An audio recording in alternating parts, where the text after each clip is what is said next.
کیا ماؤں نے لال جنے تھے؟ کیا دھرتی نے انسان دیکھے تھے؟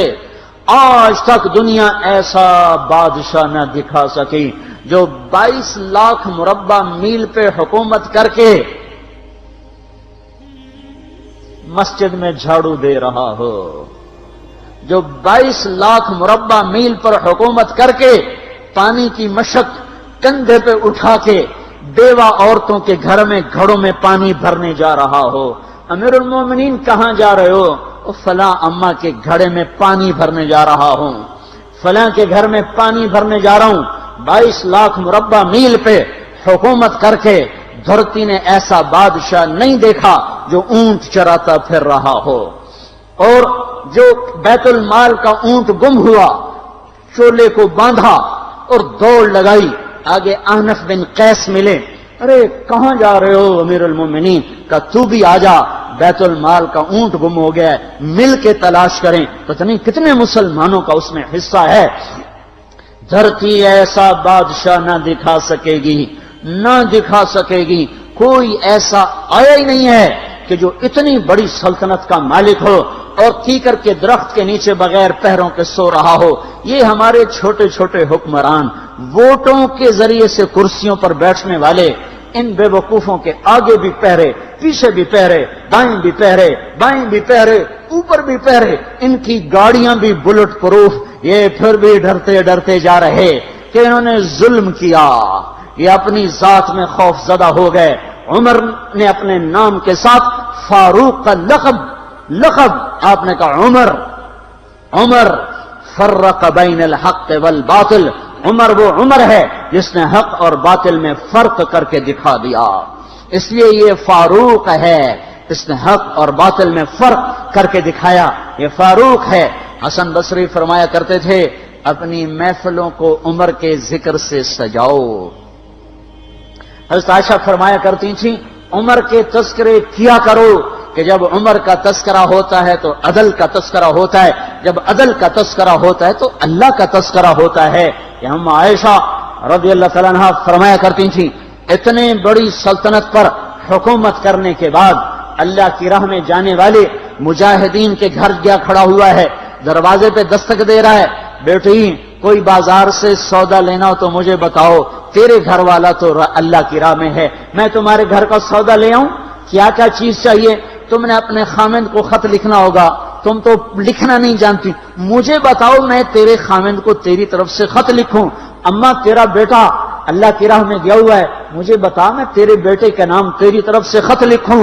اتنی بڑی جس کے سامنے قیصر اور کسریٰ زیر و زبر ہو گئے، کج کلا، وہ زمین میں جا کے تہ خاک میں وہ سارے ہیرے لال جواہر، وہ زمین میں لوٹ پوٹ کرنے والا، کسریٰ کے تخت کو توڑنے والا اور روم کی طاقت کو توڑنے والا، آل ساسان کی طاقت کو توڑنے والا اور نوشیروان کے خزانے مدینے میں لانے والا اور خسرو پرویز کے خزانے مدینے میں لانے والا اور رومت الکبریٰ کے خزانے مدینے میں لانے والا خود اپنے کرتے میں 14 پیوند لے کے چل رہا ہے،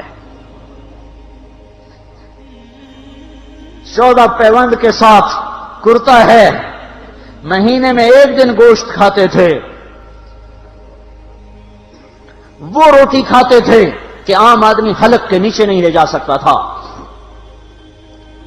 ہے سال کی ابتدا اس شخص کی شہادت سے ہوتی ہے جس کو اللہ نے وہ عزت دی۔ آپ نے کہا میرے 2 وزیر آسمان میں، 2 وزیر زمین میں، آسمان پہ جبریل اور میکائیل میرے وزیر ہیں، زمین پر ابو بکر اور عمر میرے وزیر ہیں۔ آپ فرمایا کرتے تھے ابو بکر عمر اگر کسی بات پہ جمع ہو جائیں تو میں ان کے مشورے کے خلاف کبھی نہ کروں گا۔ ابو بکر تیری مثال ابراہیم کی ہے، عمر تیری مثال نوح علیہ السلام کی ہے، ابو بکر تیری مثال عیسیٰ علیہ السلام کی ہے، عمر تیری مثال موسیٰ علیہ السلام کی ہے۔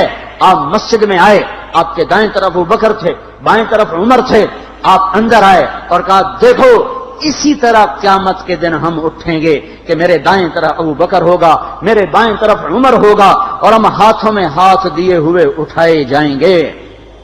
اور ایک حدیث میں آتا ہے اور میرے قدموں سے بلال کو اٹھایا جائے گا جو نکلتے ہی اذان دے گا،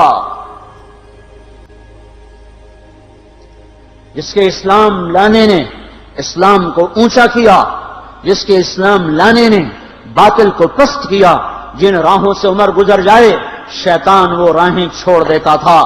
عرفات کا میدان تھا، 1.25 لاکھ مقدس ہستیاں سامنے ہیں۔ میرے نبی نے فرمایا اس وقت میرا اللہ میرے سب صحابہ پہ فخر کر رہا ہے اور عمر بن خطاب پہ خاص طور پہ فخر کر رہا ہے، خاص طور پہ فخر ہو رہا ہے، عمر بن خطاب پہ خاص طور پہ فخر ہو رہا ہے۔ میرے بعد کوئی نبی ہوتا عمر ہوتا۔ عمر، میں نے رات جنت میں محل دیکھا، ایک اینٹ موتی کی، ایک یاقوت کی، ایک زمرد کی۔ میں نے پوچھا یہ کس کا ہے؟ کہا گیا ایک قریشی کا ہے۔ میں کہا میں قریشی ہوں، اتنا خوبصورت محل ہے، میرا ہی ہوگا۔ جب جانے لگا تو فرشتے نے کہا یہ آپ کے غلام عمر بن خطاب کا ہے۔ وہ کیا مبارک لوگ ہیں کہ جنہیں نبی کے گھر میں قبر نصیب ہو، ایک طرف ایک ساتھی، ایک طرف دوسرا ساتھی، جن کو نبی کے دو پہلوؤں میں جگہ ملی ہو۔ وہ کیسی عظیم ہستیاں اتنی بڑی سلطنت کا مالک اور اتنے بڑے عدل کی نشانی بن کر مدینے میں مسجد میں بیٹھے رو رہے ہیں۔ امیر المومنین کیوں رو رہے ہو؟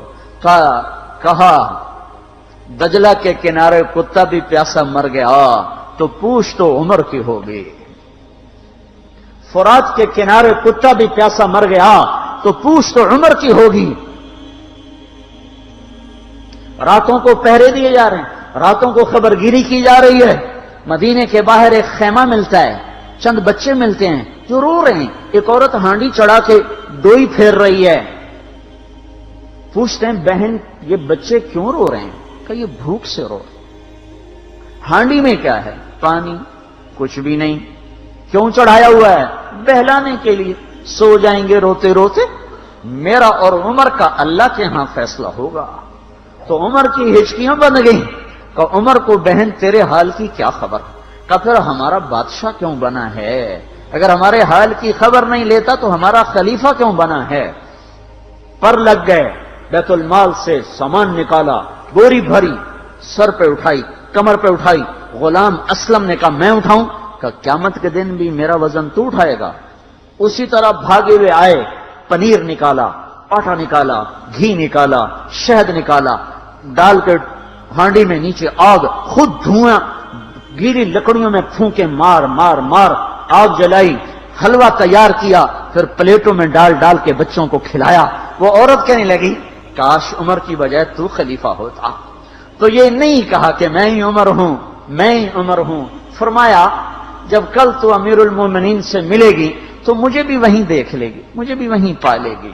پھر وہاں بیٹھ کے دیکھتے رہے، اٹھ کے چل دیے۔ بچے ہنسنے لگے، کھیلنے لگے، تو اپنے غلام سے فرمایا میں نے انہیں روتا دیکھا تھا، میرا جی چاہا میں انہیں ہنستا بھی دیکھوں۔ 22 لاکھ مربع میل پہ اسلام پھیلا کر حکومت اس سے بھی بڑے علاقے میں لوگوں نے کی۔ چنگیز نے اس سے زیادہ فتوحات کی، محمود غزنوی نے اس سے زیادہ کی، سکندر تیمور نے اس سے زیادہ کی۔ پر فتوحات کر کے یوں خدمت کر رہا ہو، پانی بھر رہا ہو، اونٹ چرا رہا ہو، امامت کرا رہا ہو، 14 پیوند لگے کپڑوں کے ساتھ خلافت کے تخت پر بیٹھا ہوا ہو، یہ دھرتی میں پھر کوئی نہیں آئے گا۔ ہے نماز میں خنجر لگا، نماز پڑھاتے ہوئے 27 ذوالحج، 27، 28، 29 یکم کو انتقال ہوا۔ یکم محرم موت کے آثار گہرے نظر آئے۔ بیٹے کو بلایا کہ بیٹا جاؤ اما عائشہ سے پوچھ کے آؤ کہ عمر اپنے ساتھیوں کے ساتھ دفن ہونے کی اجازت چاہتا ہے۔ امیر المومنین کے لقب سے بات نہ کرنا، عمر کہنا۔ عمر، اب میں امیر المومنین نہیں رہا۔ جب وہ پوچھنے گئے تو حضرت عائشہ رو رہی تھیں۔ انہوں نے عرض کیا اما جان میرا باپ اپنے ساتھیوں کا پڑوس چاہتا ہے۔ انہوں نے فرمایا یہ جگہ تو میں نے اپنے لیے رکھی تھی، لیکن اگر عمر چاہتے ہیں تو ان کو مجھ پر فضیلت ہے، میں ان کے لیے دستبردار ہوں۔ انہوں نے واپس آ کر خوشخبری سنائی، مبارک ہو اجازت مل گئی۔ کہ نہیں شاید میرے شرم میں اجازت دی ہو، جب مر جاؤں تو مجھے دوبارہ دروازے کے سامنے رکھ کر پھر جا کے پوچھنا، اس وقت اجازت ملے تو پھر لے جانا، ورنہ مجھے بقیع کی طرف لوٹا دینا۔ اتنے میں حضرت علی آئے، پریشان دیکھا، عمر کیوں موت سے ڈر گئے؟ کہ نہیں، موت کے بعد کی گھاٹی سے ڈر رہا ہوں۔ کہ ڈرو نہیں، میرے ان کانوں نے سنا ہے اور اتنی دفعہ سنا ہے کہ میں گن نہیں سکتا کہ اللہ کے نبی فرمایا کرتے تھے ابو بکر اور عمر جنت کے بڑی عمر کے لوگوں کے سردار ہیں۔ آپ نے فرمایا تو اس بات کی گواہی دے گا؟ کہ میں بھی دوں گا، میرا بیٹا حسن بھی دے گا۔ امام حسن بھی ساتھ تھے۔ کہ میں بھی دوں گا، میرا بیٹا حسن بھی گواہی دے گا۔ پھر بھی ہے جو جنت کی بشارتیں لیے ہوئے ہیں، 10 مبشرہ، ابو بکر جنتی، عمر جنتی، عثمان جنتی، علی جنتی، طلحہ جنتی، زبیر جنتی، ابو عبد الرحمن بن عوف جنتی، ابو عبیدہ بن جراح جنتی، سعید بن زید جنتی۔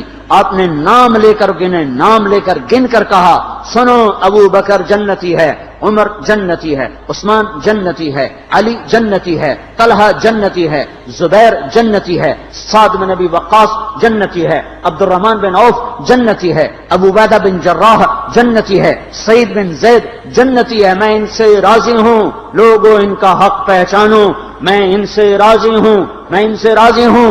پھر آپ نے فرمایا اگر تم نے ان کے بارے میں کسی ایک کے بارے میں بھی دل میں بغض لے کر مر گئے، اور تم نے اتنی بندگی کی تھی کہ سوکھ کے کانٹا ہو گئے تھے، روزے اتنے رکھے تھے کہ پیٹ کمر کو لگ گیا تھا، سجدے اتنے کیے تھے کہ تمہارے ماتھے اور گھٹنوں پر پتھروں جیسے نشان پڑ گئے تھے، اتنا کچھ کر کے ان 10 میں سے کسی ایک کا بغض لے کر اگر تم مر گئے تو اللہ تمہیں منہ کے بل جہنم میں گرا دے گا۔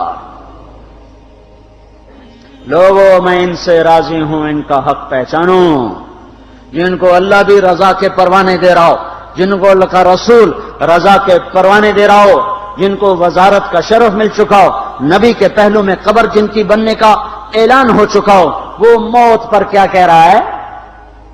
موت پہ کیا کہہ رہا ہے؟ اپنے بیٹے سے کہا میرا سر زمین پہ ڈال دے۔ ان کی گود میں سر تھا عبداللہ بن عمر، تو انہوں نے گود سے ہٹا کر پنڈلی پہ رکھ لیا، یہاں رکھ لیا۔ چلے گئے، کیا کہہ رہا ہوں سنتے نہیں ہو، زمین پہ ڈال دو۔ تو انہوں نے زمین پہ ڈالا تو اپنے چہرے کو مٹی میں رکھ دیا اور ایسے ملنے لگے اور کہنے لگے، اے میرے رب، اگر تو نے عمر کو معاف نہ کیا تو عمر ہلاک ہو جائے۔ ویل لک یا عمر ولامک ان لم یغفر لک ربک، عمر تیری ہلاکت ہے اگر تیرے رب نے تجھے معاف نہ کیا۔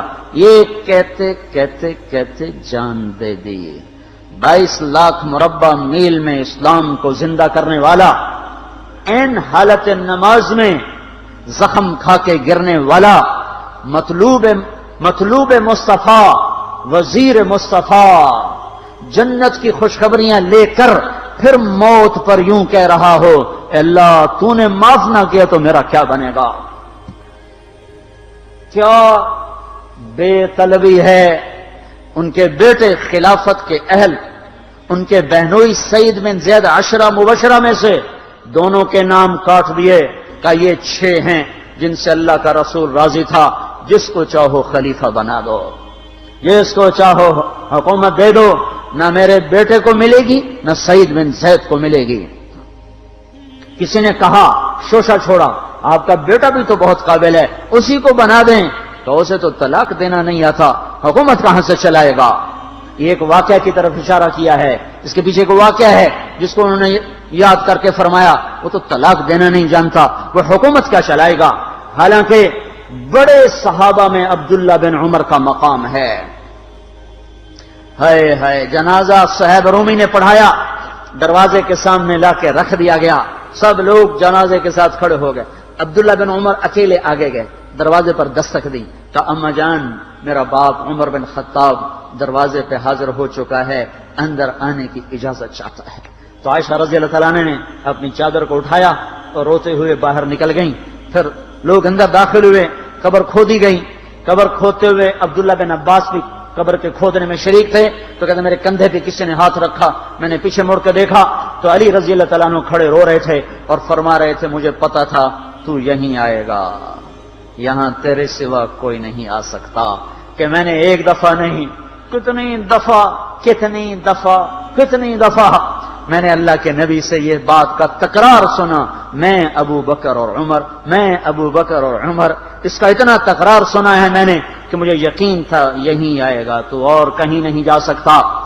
میرے بھائیو غفلت سے باہر آ جائیں، یہ دھوکے کا گھر، یہ مچھر کا پر، یہ مکڑی کا جالا، یہ دنیا کہیں ہمیں ہلاک نہ کر دے۔ ان لوگوں کو سامنے رکھ کے زندگی گزارو جنہوں نے اللہ کو راضی کیا، اس کے رسول کو راضی کیا، کلمہ حق کو بلند کیا، خیر کے ذریعہ بنے، شر کے مٹانے والے بنے، اور دنیا میں مرنے کے بعد بھی ان کے تذکرے ہدایت کا سامان بنے، ان کے تذکرے روشنی کا مینار بنے۔ ان کے پیچھے چلو، مغرب کے اندھیروں کی طرف مت دوڑو، وہاں تو سورج بھی ڈوب جاتا ہے، مغرب میں تو سورج بھی ڈوب جاتا ہے، اور تمہیں پکار کے کہتا ہے مغرب کی طرف نہ آنا، ادھر اندھیرا ہے، میں یہاں گم ہو گیا، تم کون سا سراغ ڈھونڈنے آئے ہو؟